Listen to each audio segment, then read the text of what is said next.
At 3:30, we got Wake Forest, who's 3-2, traveling to Oregon State, who's 0-6. Wake Forest favored by 3 points on the CW.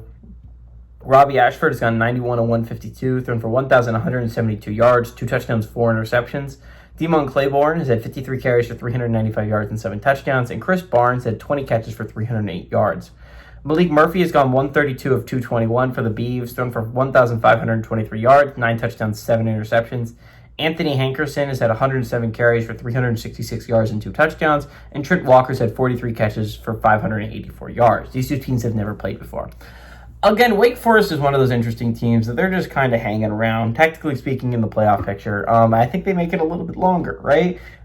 Wake is not a great football team, but if they had found a way to beat the Georgia Tech team, this would be a 4-1 Demon Deac squad that we would actually be legit talking about making a possible playoff run. Again, if Wake Forest wins out, they're going to make the college football playoffs, I think, because they still, it'd be interesting because I don't know if they can make the ACC championship game, but they have games against Miami coming up, they have games against Florida State coming up, they have a game against SMU next week. Again, these are going to be really, really difficult football games to win if you're Wake Forest, and not to mention the trip to Duke to end the year. They only have 2 teams, I think, that they're better.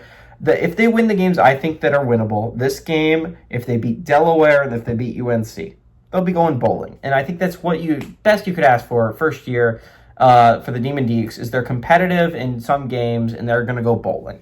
That's a win if you're a Demon Deacs fan and what Jake Dickert has done first year head coach of the Demon Deacons.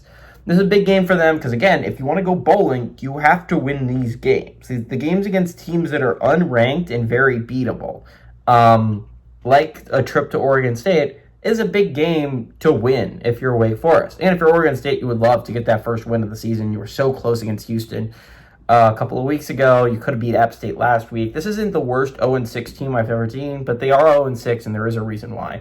I think the Demon Deacs stay in the playoff conversation for another week. I don't know if it's going to go much farther past another week, but I do think the Demon Deacs are going to be in the conversation for another week. It's really weird to be talking about the possible college football playoff contender that has more interceptions thrown than touchdowns.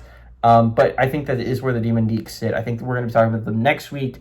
I think we'll be talking about them next week regardless, unless they both Wake Forest gets upset and SMU gets upset. But give me the Demon Deacs on the road to win, and I like the Demon Deacs to cover.